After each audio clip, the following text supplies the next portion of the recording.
신명기 21장입니다. 294면회가 있습니다. 294면 신명기 21장입니다. 신명기 21장 10절에서 14절까지 기록된 말씀을 보겠습니다. 10절에서 14절까지입니다. 같은 목소리로 말씀을 읽도록 하겠습니다.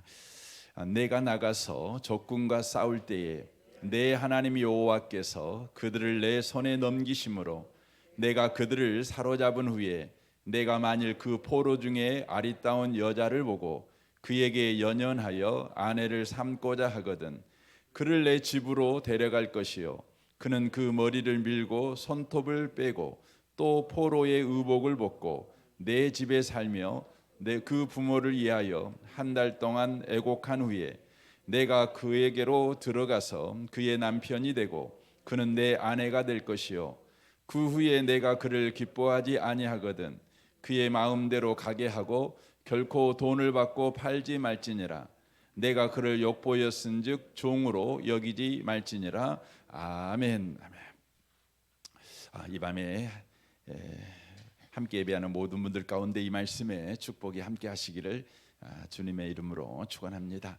신명기 말씀은 가나안 땅에 들어가서 어떻게 믿는 자답게 살 것인지에 관한 말씀입니다. 끊임없이 신명기 말씀은 믿는 자들에게 하고 있는 말씀이라는 것을 우리가 놓치시면 안 됩니다. 그러니까 신명기 말씀은 구원을 받는 방법을 말씀해 주고 있는 것이 아니라 구원을 받은 자의 삶은 이렇게 돼야 된다는 걸 가르쳐 주고 있는 것입니다. 신명기만이 아니지요. 성경 전체가 구원을 이렇게 받는다 이걸 가르쳐 주는 책이 아니라 우리가 받은 구원이 어떻게 우리에게 허락됐는가, 그리고 그 구원을 허락하신 하나님이 누구신가, 구원받은 우리는 이제 어떻게 살아도 되는가, 이것을 끊임없이 가르쳐 주는 책이라고 하는 것입니다. 이단 사이비들은 이 성경책을 구원을 받는 방법을 가르쳐 주는 책이라고 우리에게 협박합니다. 그래서 이 성경에 기록된 대로 다 지켜 행해야 우리가 구원을 받을 수 있다, 이렇게 이협하는 것이죠. 우리는 성경이 구원의 책이라는 걸 잘 알고 있습니다. 그들의 말을 우리가 듣다 보면 성경이 구원의 책이기 때문에 구원을 받기 위해서는 저 사람의 말을 따라서 살아야 되겠구나. 그래서 성경을 펼칠 때마다 우리가 두려움과 공포 속으로 빠져들어가는 것입니다. 여러분, 성경은 분명히 구원의 책이지만 구원을 받게 하는 책이 아니라 구원을 받은 저와 여러분에게 어떻게 구원이 우리에게 허락됐는지를 가르쳐주는 책이라는 걸 놓쳐버리면 안 됩니다. 그래서 여러분, 창세기, 출애굽기, 레위기, 민수기, 신명기를 우리는 소위 모세오경이라고 하죠. 이 모세오경은 왜 기록이 되었습니까? 기록이 된 목적은 하나님께서 애굽의 종되었던 그들을 끄집어냈습니다. 그리고 40년 광야를 그들로 하여금 걷게 만드신 것이죠. 이제 가나안 땅에 들어가야 합니다. 그때 하나님은 모세에게 가나안 땅에 들어가서 살아야 될 하나님이 구원한 이스라엘 백성들이 자기 자신이 누구인지에 대한 정체성을 확고히 하고 가나안 땅에 들어가기를 원하셨습니다. 그래서 그들에게 이제 네가 누구냐, 이걸 가르쳐 주는 것이에요. 가나안 땅에 들어가 살아가야 될 네가 누구냐, 애굽에서 구원받은 너는 누구이냐, 이걸 가르쳐 주는 것이에요. 그래서 창세기부터 쫙 나오는 것이에요. 그런데 우리가 우리를 바르게 아는 건 뭡니까? 바로 하나님이 누구이신지를 알게 될 때 내가 누구인지를 바르게 알게 되는 것입니다.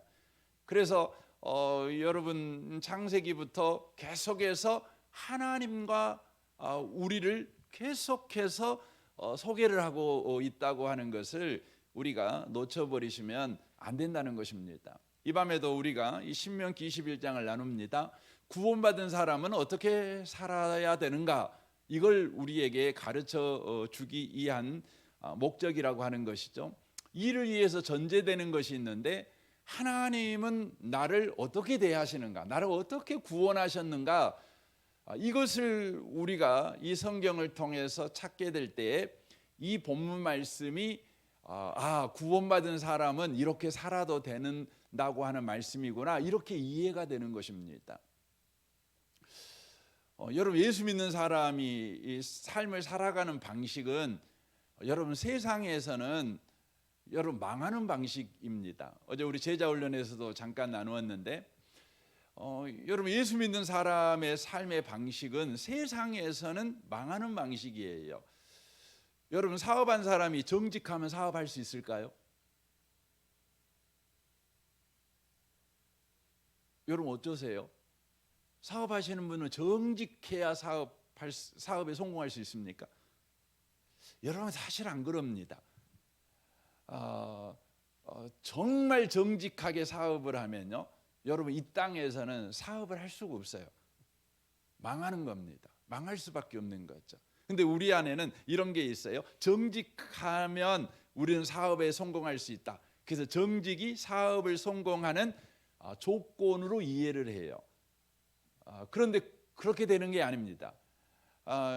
여러분, 세상을 쫙 봐보시면 세상에서 정말 어마어마한 부자들 이렇게 봐보잖아요. 봐보면 그분들에게는 변호사가 막 50명, 60명이 따라다니죠. 있습니다. 팀이 있는 겁니다.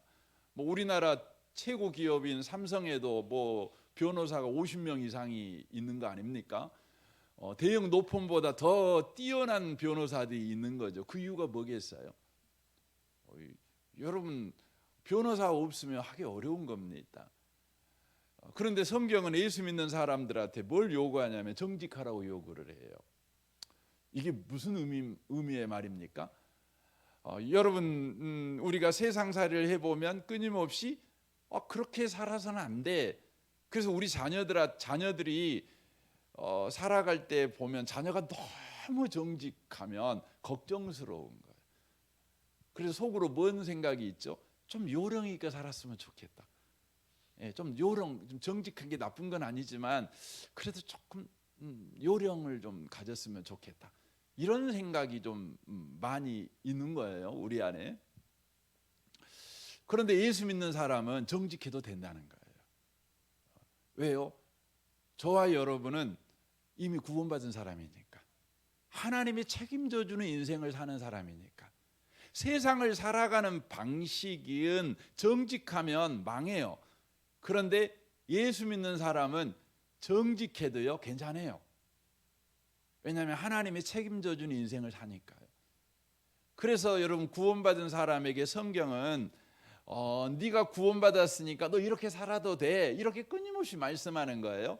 근데 많은 예수 믿는 사람이라고 하는 사람들도 성경의 여러 요구들을 내가 복받는 조건으로 이해를 해요. 기도 생활 잘하고 예배 생활 잘하고 정직하게 살고 11조헌금 잘하고 그러면 내가 복받고 산다, 이렇게 조건으로 이해를 해요. 그게 아닙니다. 여러분, 11조하고 살고 예배드리고 살고 기도하고 살고 그래도 여러분은 되는 사람들이에요. 왜냐하면 여러분과 저는 구원받은 사람이니까요.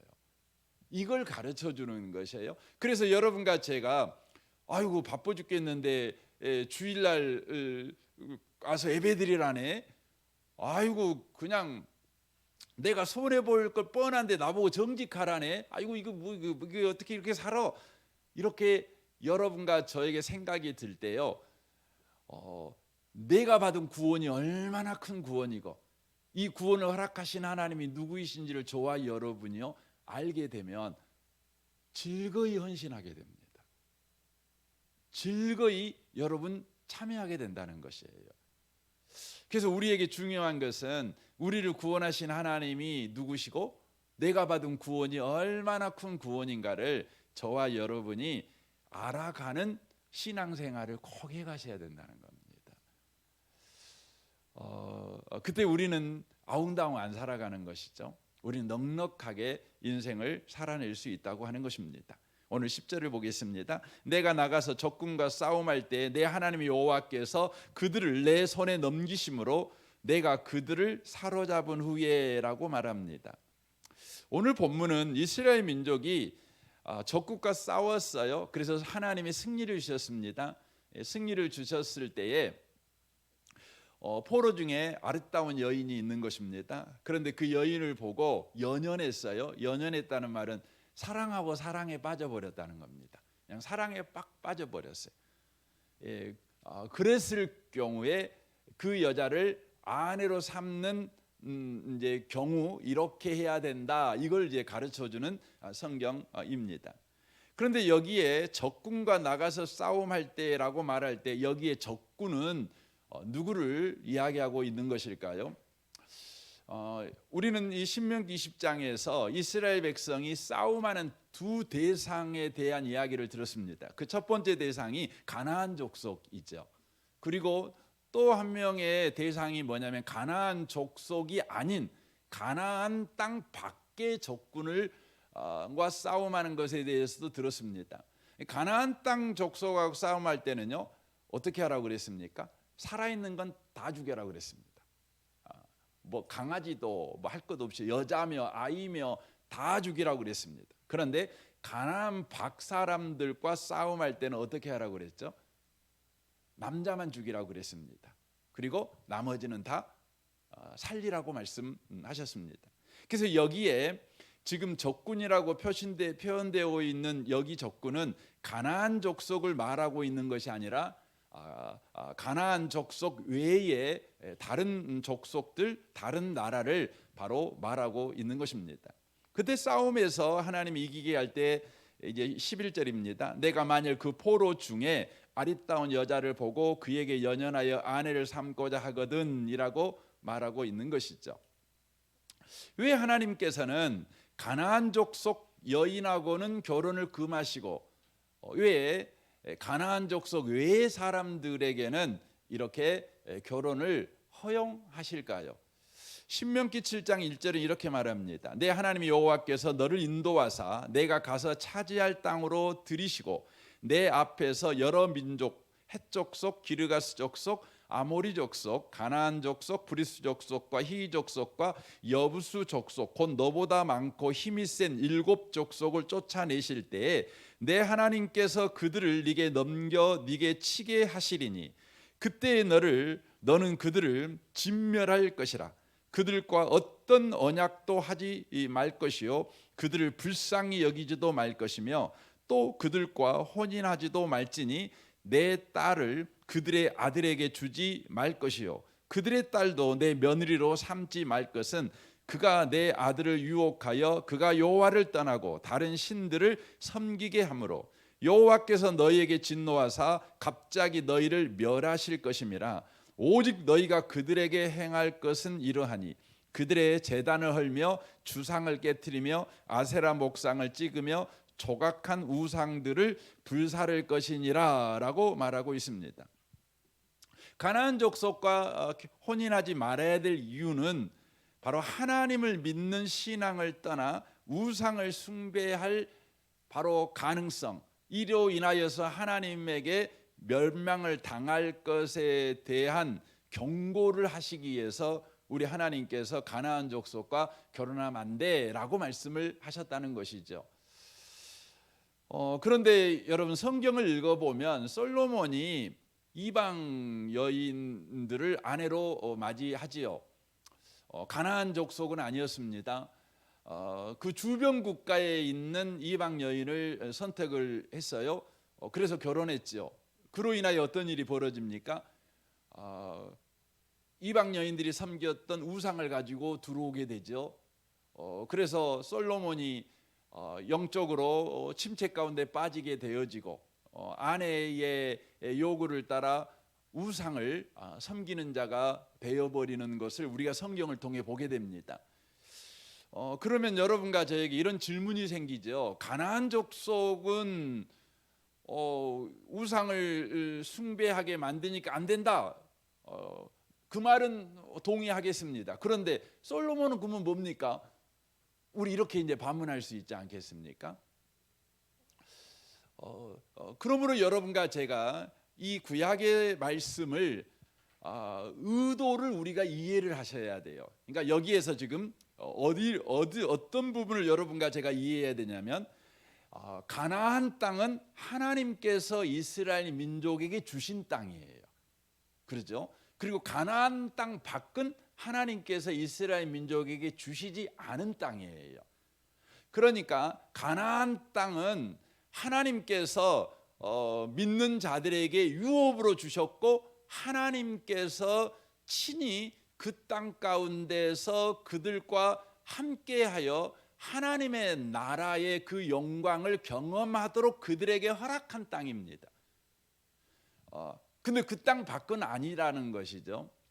이것을 신약적인 의미로 말씀을 드리면 바로 저와 여러분을 우리 하나님께서 예수 믿게 하셨어요. 그래서 저와 여러분의 삶이 뭐냐? 그러면 가나안 땅이에요. 우리 이걸 놓쳐버리면 안 돼요. 우리의 삶 자체가 가나안 땅이에요. 그러니까 우리의 삶을 하나님께서는 적과 꿀이 흐르는 하나님께서 통치하는 나라의 영광, 나라의 풍요로움을 경험하라고 우리 하나님께서 저와 여러분을 예수 믿게 하셨고 우리의 인생을 우리 하나님께서 유업으로 주신 거예요. 굉장하죠.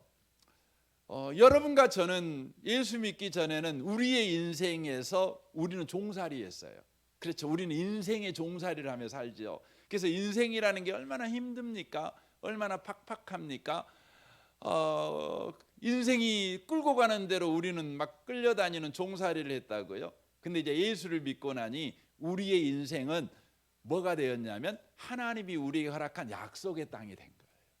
우리가 하나님의 말씀을 쫓아 하나님과 관계 속에서 하나님께 맡기고 순종하며 살아가게 될 때 우리의 인생이 척박한 가나안 땅같이 보이지만 그 땅 가운데서 우리 하나님께서 시절을 쫓아 과실을 맺게 하며 강물의 풍성함과 이른 비 늦은 비의 복을 경험하게 하신다는 거예요. 그래서 가나안 땅 안에서는 여러분 7 족속들을 허용하면 안 돼요. 이것을 신약적인 의미에서 뭐냐면 여러분과 저의 육신의 생각을 허용하면 안 돼요.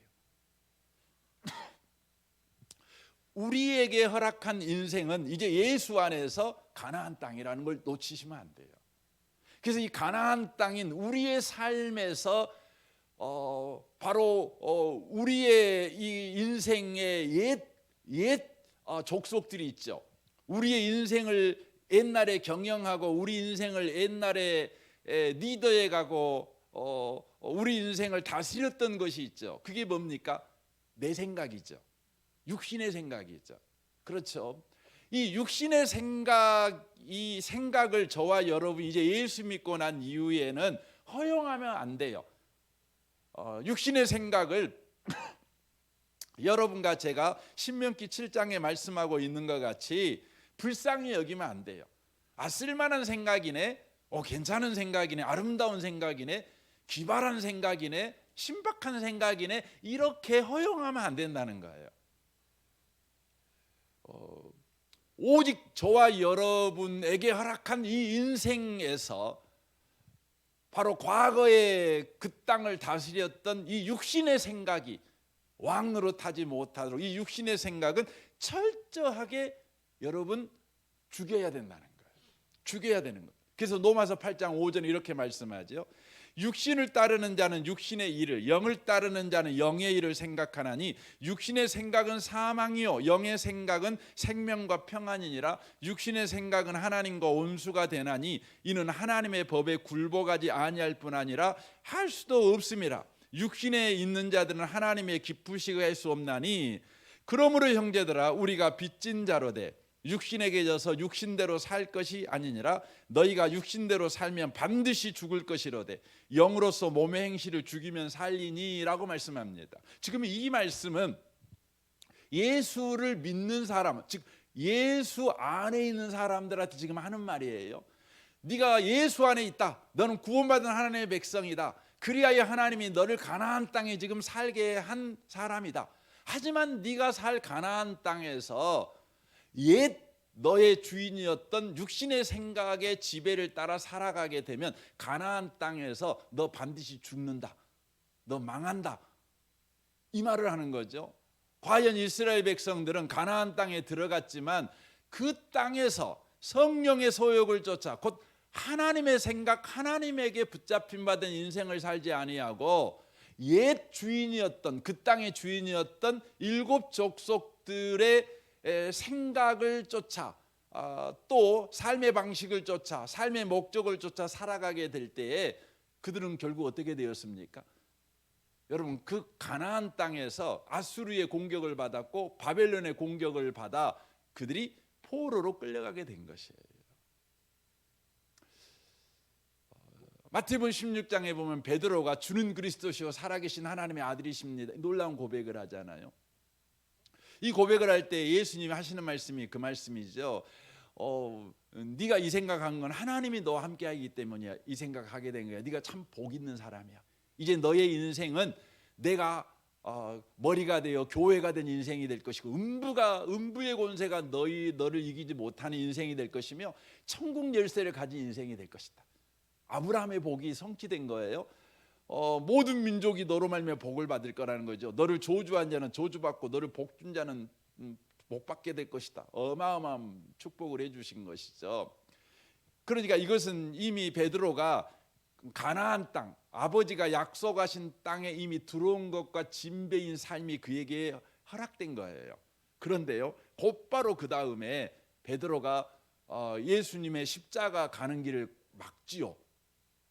그때 예수님이 뭐라고 말합니까? 마태복음 16장 23절에 예수께서 돌이키시며 베드로에게 이르시되 사단아 내 뒤로 물러가라. 너는 나를 넘어지게 하는 자로다. 네가 하나님의 일을 생각하지 않고 도리어 사람의 일을 생각하는도다. 이에 예수께서 제자들에게 이르시되 누구든지 나를 따라오려거든 자기를 부인하고 자기 십자가를 지고 나를 따를 것이니라 라고 말씀하십니다. 사람의 일을 생각하는도다. 베드로가 이미 예수 안에 있는 사람임에도 불구하고 그가 하나님의 생각을 쫓아가지 아니하고 사람의 생각을 쫓아갈 때 예수님은 사단아 물러가라 말씀합니다. 그러니까 사람의 생각을 어떻게 취급해야 되는 거죠? 사탄처럼 취급해야 된다는 것이죠. 여러분같이 제가 일상을 살아갈 때 생각을 하고 살아가잖아요. 여러분, 사람은 짐승과 다른 것이 생각을 할 수 있다는 거 아닙니까? 생각을 하되 그것을 더 깊은 생각을 할 수 있다는 것 아니겠습니까? 그런데 성경은 우리에게 주의하는 것입니다. 주의를 주는 거죠. 네가 예수 믿기 전에 너의 인생의 주인이 뭐였냐? 그러면 네 생각이었다. 그걸 말하는 거예요. 네 삶의 일곱 족속이 뭐였는지 아냐? 네 생각이었다.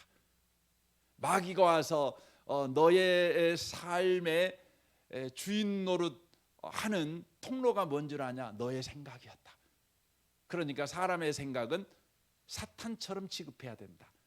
지금 이렇게 이야기하는 것이죠. 그래서 가나안 땅의 일곱 족속들하고는 언약도 맺지 말고 불쌍히 여기지도 말고 그 딸들하고 절대 그 너의 아들하고 혼인시키면 안 되고 또 반대로 너의 딸을 그 가나안 땅 아들한테 줘도 안 된다. 아무리 잘생기고 능력 있게 보여도 절대 안 된다. 그 말은 뭡니까? 네 생각을 절대 쫓아가면 안 된다. 허용하면 안 된다. 성령의 생각만을 따라가는 자가 돼야 된다라고 말씀합니다. 그게 갈라디아서 5장 16절에 말하죠. 내가 이르노니 너희는 성령을 따라 행하라. 그리하면 육체의 욕심을 이루지 아니하니라. 육체의 소욕은 성령을 거스리고 성령은 육체를 거스리나니 이 둘이 서로 대적하므로 너희가 원하는 걸 하지 못하게 하렴이라. 너희가 만일 성령의 인도하는 바가 되면 율법 아래 있지 아니하니라 라고 돼 있어요. 그러니까 육신의 생각을 쫓아가면 반드시 어디로 가게 되냐면 바로 율법 아래로 가게 된다, 이렇게 말씀하는 것이에요. 그러니까 육신의 생각은 율법 아래로 가요. 율법이 뭡니까? 끊임없이 말씀드리면 잘하면 복받고 못하면 저주받는 것. 이게 육신의 생각이에요. 그러니까 사람의 생각은 반드시 율법으로 가게 돼 있어요. 그래서 내 인생은 내가 잘하면 복 받고 내가 못하면 벌 받아. 이 생각에 다다르게 된다는 것이죠. 그래서 결국은 내 인생의 구원자가 누가 돼 버리는 것이죠? 내가 할 바가 내 구원자가 돼 버리는 거예요. 여러분, 예수밖에 구원자가 없어요. 여러분과 제가 잘하면 구원받는 게 아니지요. 그래서 잘하는 내가 내 인생의 구원자가 아니에요. 경건한 내가 내 인생의 구원자가 아니에요. 오직 구원자는 예수 한 분이에요. 육신의 생각은 꼭 그리로 끌고 간다는 것이죠. 그래서 여러분, 우리의 생각을 쫓아가면 안 되는 것이에요. 왜냐하면 우리의 생각은 반드시 거기로 가니까. 그래서 세상에서 잘났다는 사람이 뭡니까? 똑똑하다는 사람이 뭡니까? 똑똑하다는 건 다른 게 아니죠. 기발난 생각을 하는 거예요. 남들이 안 하는 생각을 하는 사람이 똑똑한 사람 아닙니까? 늘 하는 사람, 늘 남들이 하는 생각하고 사는 사람을 뭐라고 그래요? 평범한 사람이라고 그러는 겁니다. 근데 남들이 안 하는 기발난 생각을 하는 거죠. 근데 여러분, 남들이 안 하는 기발난 생각을 하는 사람의 최종 목적지가 어디냐? 그러면 율법이에요. 자기가 자기를 구원하는 대로 가는 겁니다.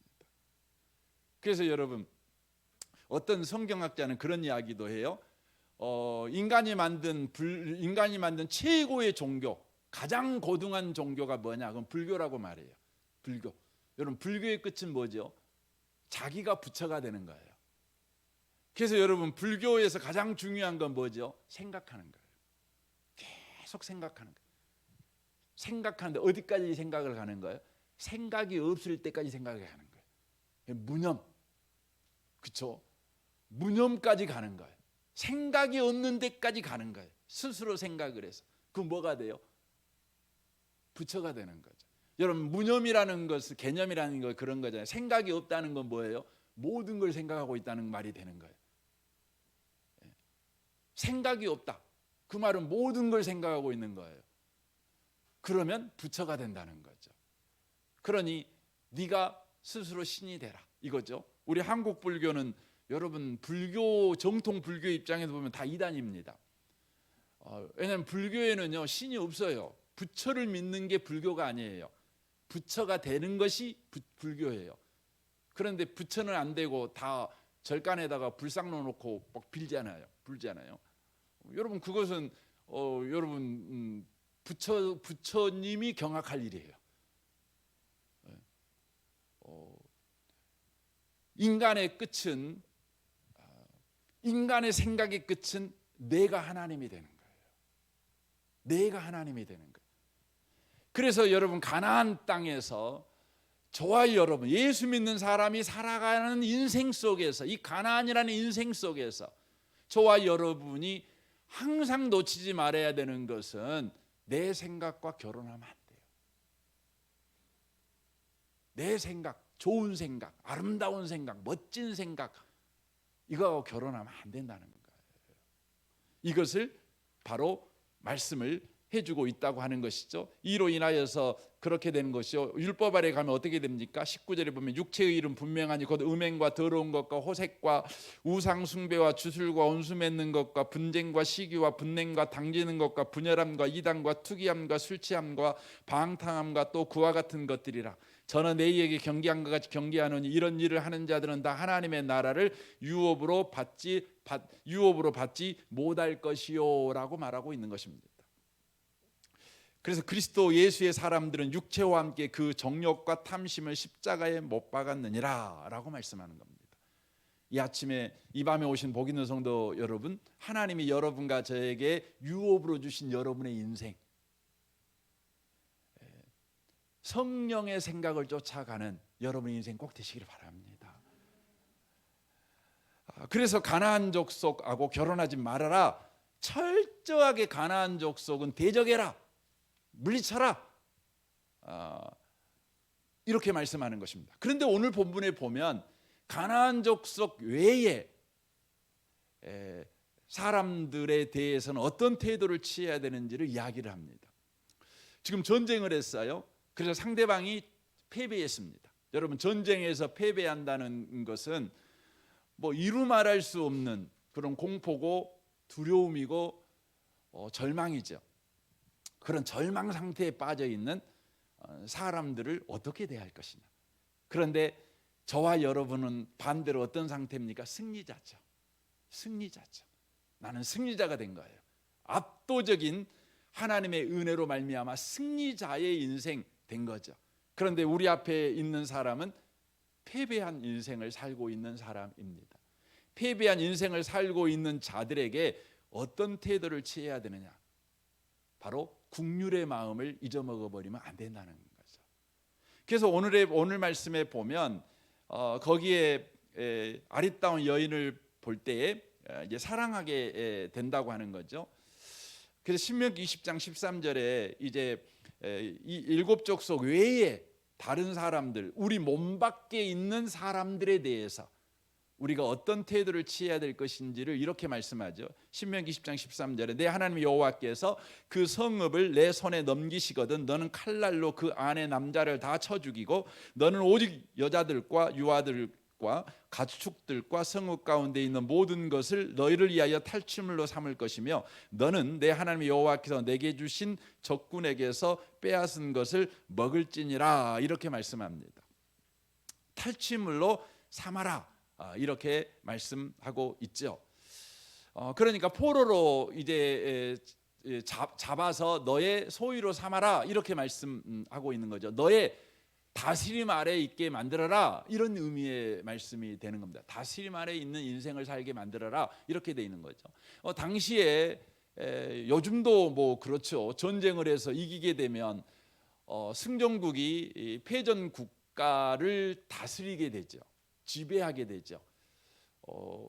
그 땅에 있는 좋은 건 다 가져가서 이제 내 것으로 쓰게 되는 거죠. 그런데 성경에서는 언제나 다스린다는 것을 어디에 연결을 시켜 놓냐면 섬김으로 연결해 놓습니다.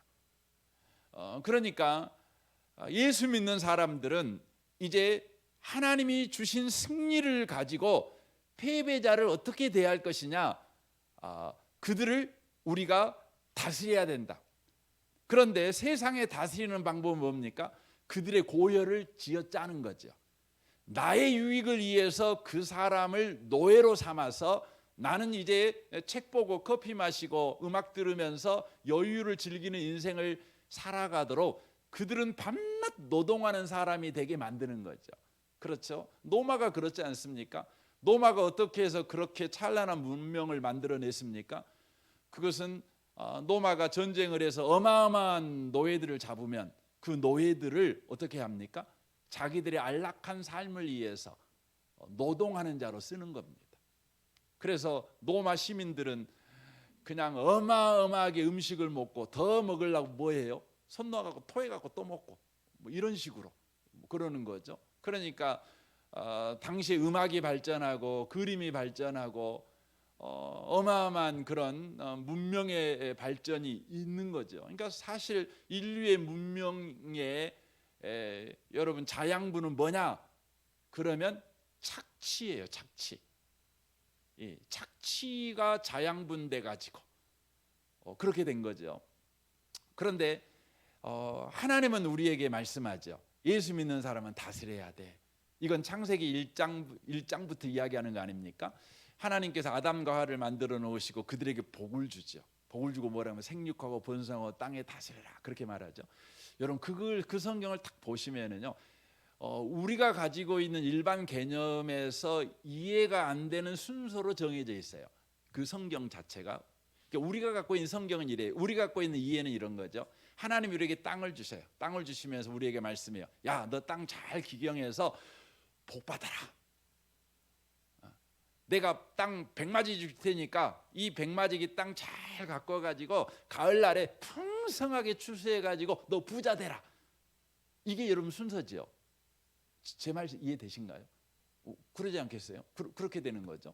근데 하나님은 뭐라고 말씀하냐면 농사도 안 지은 아담과 하와에게요 이미 복을 줘요. 복을 줘놓고 뭐라 그래요? 생육하고 번성하고 땅을 다스려라 이렇게 말을 해요. 그러면 다스리는 목적이 복을 내가 받기 위해서 복을 다스리는 거예요? 복을 주기 위해서 다스리는 겁니까? 복을 주기 위해서 다스리는 거예요. 순서가 그래요. 순서가. 이것은 하나님께서 저와 여러분을 창조할 때부터 우리를 향한 하나님의 높은 뜻이에요. 이것은 구원 안에서 회복되는 거죠. 우리를 구원한 목적이 뭐냐면 저와 여러분이 복을 받아서 그 복으로 세상 사람들을 다스리게 하려고 구원받게 한 거예요. 그러니까 세상 사람들이 다스리는 방식은 내가 잘 먹고 잘 살라고 복 받으려고 다스리는 거예요. 하지만 예수 믿는 사람이 다스리는 이유는 이미 복을 받아가지고 그 복을 나누어 주기 위해서. 여러분, 우리는 다스리는 거죠. 그러니까 여기 본문 말씀을 여러분 그 관점에서 보면 이들을 이제 탈취하라고 딱 그랬어요. 이들을 다스려라. 이제 너희들 이 사람들 통치해라. 이 말은 뭐가 되겠어요? 네가 받은 승리를 그 사람들에게 나누어 줘. 섬기는 인생을 살아. 이런 의미가 되는 겁니다. 되는 겁니다.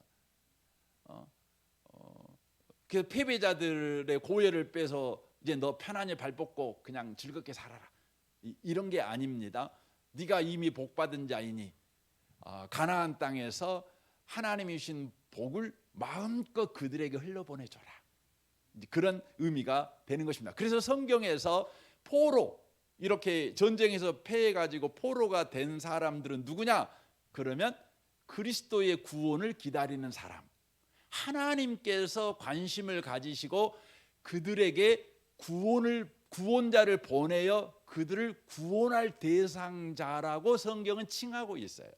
그래서 예수님께서 누가복음 4장에서 이렇게 말씀하죠. 예수께서 그 자라시던 곳 나사렛에 이르사 안식일에 늘 하시던 대로 회당에 들어가서 성경을 읽으시려고 서심해 선지자 이사야의 글을 드러내시거늘, 이사야 61장입니다. 책을 펴서 이렇게 기록된 데를 찾으시니 곧 주의 성령이 내게 임하셨으니 이는 가난한 자에게 복음을 전하게 하시려고 내게 기름을 부으시고 나를 보내사 포로된 자에게 자유를, 그렇죠, 눈먼 자에게 다시 보게 함을 전파하며 눌린 자를 자유롭게 하고 주의 은혜의 해를 전파하게 하려 하심이라 하였더라. 책을 덮어 그 말을 그 맡은 자에게 주시고 앉으시니 해당에 있는 자들이 다 주목하여 보더라. 이에 예수께서 그들에게 이르시되 이 글이 오늘 너희 귀에 응하였느니라 하시니라고 되어 있습니다. 여러분, 포로잖아요. 포로는 내가 승리자고 그가 패배자라는 말 아닙니까? 포로라는 것은 나의 탈취물, 나의 전리품이라는 의미예요. 그런데 그 전리품된 포로는 성경에서 어떤 취급을 받아야 되느냐? 그러면 성령 받은 사람들이 자유를 줘야 될 대상이라는 거예요. 그러니까 예수 믿는 사람, 예수 믿는 저와 여러분은 예수 믿어서 영원한 승리자가 되었잖아요. 그렇죠? 우리는 승리자죠. 아멘이신가요? 여러분, 우리는 승리자가 됐어요. 그럼 우리 승리자는 우리에게 패배한 이 포로된 이 사람들에게 어떻게 돼야 되느냐? 어떻게 해야 한다고요? 자유를 줘야 된다. 자유를 줘야 될 대상이며 더 나아가 하나님의 은혜의 해를 전파해야 될, 하나님이 이런 분이십니다. 하나님은 나를 이렇게 대하십니다. 당시 지금 포로지요. 나도 포로였습니다.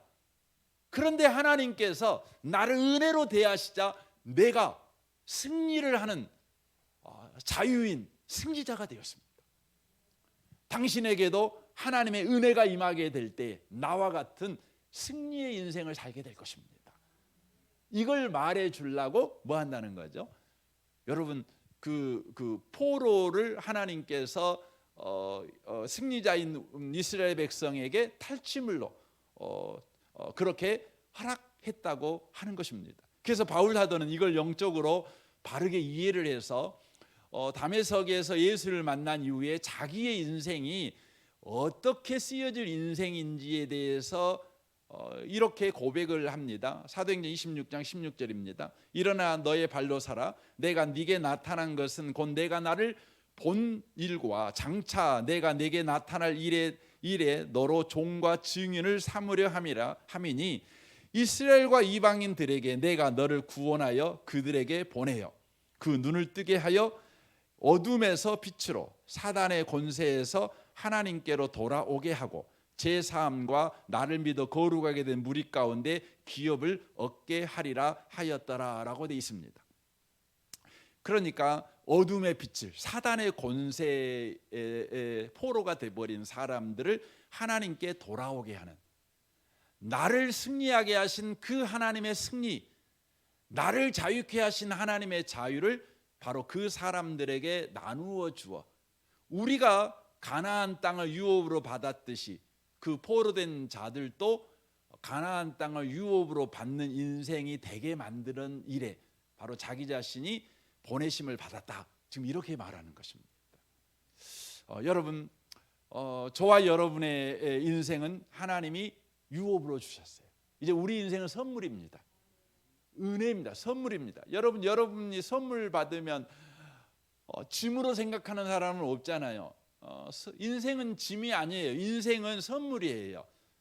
근데 인생이 짐으로 느껴지는 것은 여러분과 제가 예수를 믿어 하나님의 백성된, 하나님이 자유케 해준 구원받은 백성이라는 것이 얼마나 이대하고 큰 것인지, 그리고 그 구원을 허락하신 하나님이 누구이신지에 대한 깊은 이해가 없어서 그래요. 그래서 예수를 믿는 것도 내 인생이 지고 가는 짐에 전혀 도움이 안 돼요. 아니, 도리어 짐 하나 더 지고 가는 것 같은 그런 인생을 살아가는 것이죠. 이 밤에 오신 복 있는 성도 여러분, 저와 여러분이 이제 자유인입니다. 그러므로 가나안 땅에 들어와 살아갈 때 내 육신의 생각은 철저하게 대적해야 되지만 여러분, 다른 사람에 대해서는 인생에서 늘 패배하고 살아가고 그리하여 포로된 인생을 살아가는 그들은요, 긍휼히 여기셔야 돼요. 불쌍히 여기시고 우리는 그들을 다스려야 돼요.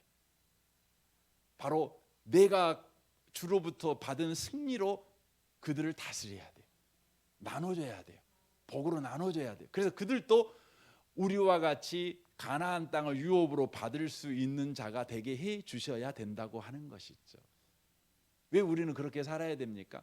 우리의 과거가 그랬으니까요. 그래서 출애굽기 6장 2절에서 이렇게 말씀합니다. 하나님이 모세에게 말씀하여 이르시되 나는 여호와이니라. 내가 아브라함과 이삭과 야곱에게 전능의 하나님으로 나타났으나 나의 이름을 여호와로는 그들에게 알리지 아니하였거니와. 이것이 무슨 말이냐면, 여호와라는 말은 약속을 성취하시는 하나님이라는 의미의 말입니다. 그러니까 아브라함도 하나님이 약속을 성취하는 걸 봤어요. 그의 생애에서 자식 준다고 해서 자식이 주셨잖아요. 그럼에도 불구하고 아브라함을 처음 불렀을 때 창세기 12장에 약속한 약속을 아브라함이 성취되는 건 못 봤어요. 믿음으로는 봤겠지만 실제 경험한 건 아니에요. 근데 언제 경험했죠?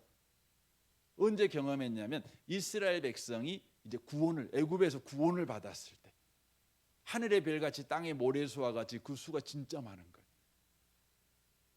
그래서 여러분, 아브라함, 이삭, 야곱, 이 사람들은 하나님의 약속을 받았죠. 그분은 전능하신 분이라는 걸 알아요. 그럼에도 불구하고 여호와 하나님이라는 것을 그들의 삶의 현실에서 실제 경험하지는 못했어요.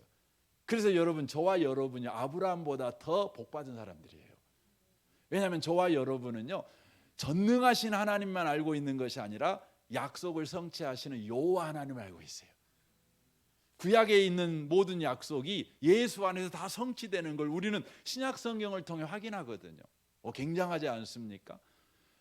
하나님을 더 많이 아는 게 뭡니까? 더 영적 삶을 풍요롭게 누리는 삶인 거예요. 그렇죠? 계속 보십시오.